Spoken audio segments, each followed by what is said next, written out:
sahur tiba-tiba azan. Apakah makanannya harus dimuntahkan? Itulah gunanya imsak. Imsak. Pas sedang makan,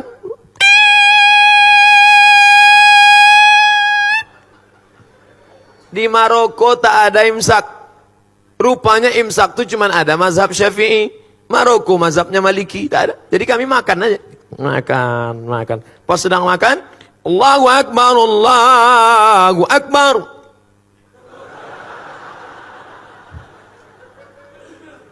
Tanya sama kawan, "Gimana bro?" Kata dia, "Tenang, masjid satu lagi belum."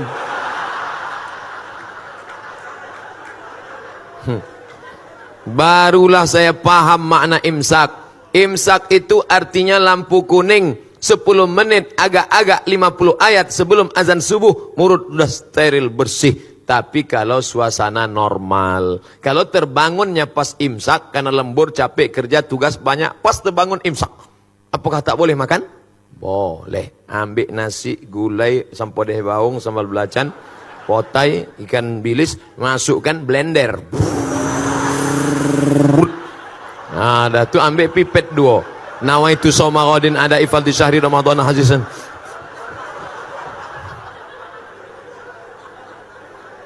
Tapi kalau sudah azan berkumandang, ada makanan dimuntahkan. Karena kalau sampai dia telan waktu azan, karena azan sudah masuk waktu terlarang. Kulu, makanlah, washrabu, minumlah. Hatta yatabayyana lakumul khaytul abyadu minal khaytil aswadi minal fajar, sampai terbit fajar. Terbit fajar azan subuh. Kalau sudah azan subuh, tekunyah muntahkan. Jangan mentang-mentang ketua masjid ditelepon muazin. Jangan kau azan dulu ya.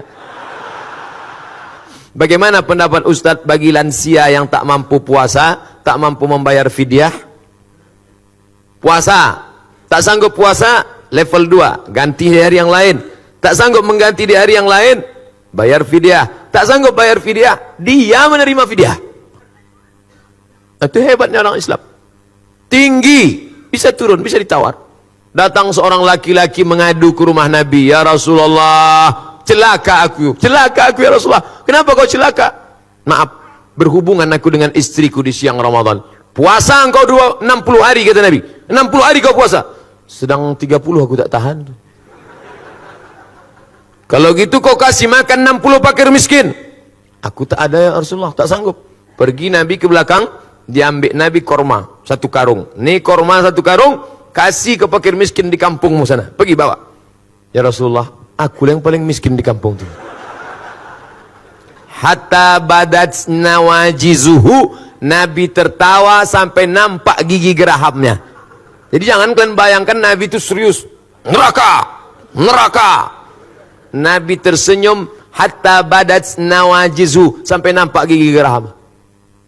Kata Nabi, menengok orang yang susah nekat tadi. Jadi tak ada di kampung tu lebih susah dari engkau. Tak ada ya Rasulullah. Ambillah kurma ni, bawa kasih anak bini di rumah. Gitu. Itu. Jadi bagi yang tak sanggup, dia menerima sedekah kita. Barakallahu fi umrik Ustaz. Semoga Allah memberikan berkah pada umurmu Pak Ustaz. Jawabannya, wa iyyakum wa jazakumullah khairan. Semoga kau juga begitu, kau diberikan Allah balasan baik. Semoga Ustaz dan keluarga sehat selalu serta umur yang panjang. Amin. Mau tanya, apa hukumnya seorang TKW pergi melaksanakan haji umrah? Karena ada yang bilang katanya hukumnya dayus. Mohon penjelasannya Pak Ustaz. Dayus itu orang yang tak ada rasa cemburu kepada anak, pada bini. Bininya keluar rumah tak menutup aurat. "Pak, tadi ku tengok bapak, istri bapak dibawa orang." "Biarlah, tak apa-apa." "Dibawanya ke hotel tadi Pak." "Kau aja baru tahu, aku diam aja." Itu dayus tuh. Semiskin-miskinnya Bangladesh, tidak ada TKW Bangladesh. Tak ada TKW Bangladesh. Laki-laki saja yang bekerja Bangladesh. Saya kalau sudah ngomong sama orang Bangladesh ini bingung saya. Antara iya sama tidak kepalanya. "Kya hal hai? ठीक है? अच्छा कुछ छोटा है." Entah iya entah tidak apa. Tak ada perempuan. Tapi karena kita sulit ekonomi, saudara-saudaraku yang menjadi TKW di Hong Kong, yang menjadi TKW di Taiwan, menjadi TKW dimanapun, kalian bekerja, jaga kehormatan kalian, berjaga dengan perempuan. Karena hukum kalian tuh aslinya tak boleh, tapi karena hukum darurat, kalau tidak bekerja di sana mati, kuli. Semiskin-miskin kita masih petani, tapi di sana buruh tani, bekerja tempat orang, tak ada sawahnya, menumpang di tanah orang, akhirnya merantau dia. Nah, ini tanggung jawab siapa nih? Kalau ekonomi umat bangkit, insya Allah selamat bangsa ini, insya Allah. Saya pernah dengar ada riwayat Nabi Muhammad umur 28 sampai 30 tahun, bukan 40 tahun. Bagaimana nih Pak Ustadz? Kita pakai jumhur, mayoritas ahli sirah sejarah, Nabi Muhammad menikah 40 tahun. Arba'una sanah, sekitar 40 tahun. Ada yang pandai menghitung, ngedetail pakai ilmu falak, astronomi, kata dia 38. Terserah dia, saya ikut 40, kan lebih selamat. Bagaimana pendapat Ustadz bagi lansia tentang naik jadi Nabi 40, menikah 25? Apakah sholat taubat boleh dilaksanakan setiap malam sebelum tahajud? Mantap. Nanti malam begitu bangun, mandi. Bagus mandi malam itu. Katanya memang di malam rematik, dari habis maghrib ke jam 1 itu bisa rematik. Tapi dari jam 1 ke subuh bagus, terapi mandi malam, segar, sehat, mandi malam. Mandi. Habis mandi, bersih semua, ambil parfum no alkohol, sapukan ke tangan, ke leher. Malaikat rahmat suka mendekati orang yang harum-harum.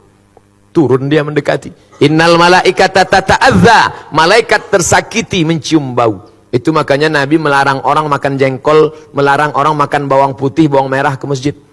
Terganggu malaikat. Pertama solat sunat wudu, usolli sunnatal wudu. Habis itu solat sunat taubat, habis itu solat sunat hajat, habis itu solat sunat tahajud.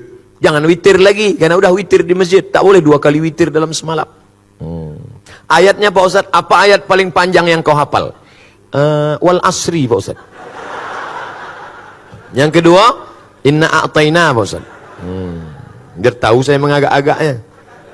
Habis itu kuliah. Habis itu kulhu. Habis itu trikul dulu Pak Ustaz. Kuliah. Dah, kalau begitu begini settingnya. Salat sunat wudu, wal asri dulu. Ayat kedua kul huwallah. Salat sunat hajatnya nanti inna a'tayna. Habis itu kul huwallah rakaat kedua. Salat sunat taubatnya rakaat pertama kuliah, rakaat kedua kulhu. Tahajudnya nanti Pak Ustaz ulang balik macam itu.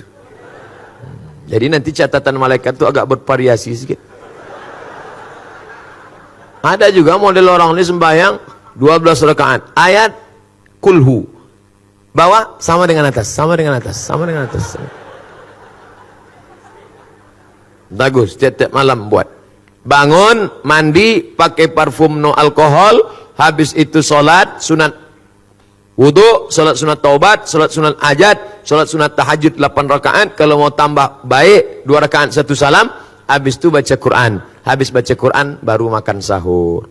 Saya Pak Ustadz kalau tak makan dulu sakit perut saya, makan dulu boleh. Tapi udah habis makan nih mau duduk pula Pak Ustadz. Ini enggak bertanya, apa menawar?